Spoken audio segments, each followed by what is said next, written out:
Okay, I'm going to read this one. It needs a little help, I think, but it's posted May 27th, 2022, anachronism number 3605. It's called number 15, a thank you note to acid reflux and Google. And I should say maybe a reserved thank you note at this point. But I'm no doctor, but my initials do happen to be Dr. C, DRC. So here is a little story, and I used to like that proves that my initials might be more than just a little bit poignant. Anyway, or not. I do not generally awaken to find that I'm drowning, but that is precisely what I felt was happening when I woke up this morning just a few short minutes ago.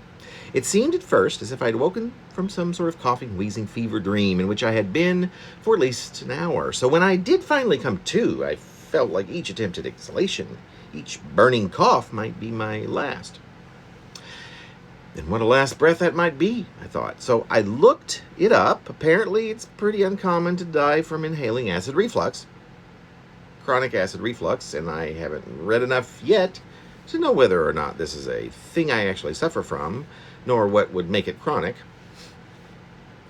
If it happens a lot, I figure it's chronic. That seems a logical supposition. It's called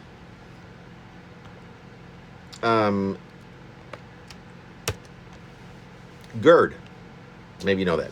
No idea what that stands for, but at least at this point, still don't. But it must be an acronym because it's noted here several times, all caps.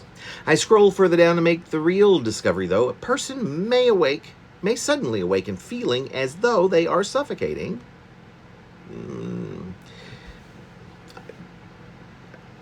Night terrors are maybe a related thing for me.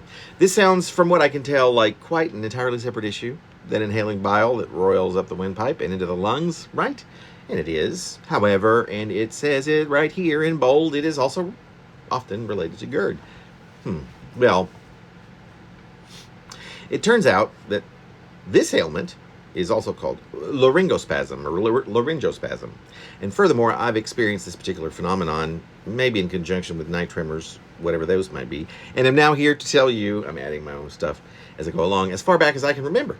It has happened as little as perhaps once or twice a year, or maybe 10 or 15 times a month. It just varies. The things you learn when you do a bit of research, or the things you don't learn, is what I would say in retrospect, I think. And I realize that by now, it says here, I am breathing a whole lot easier.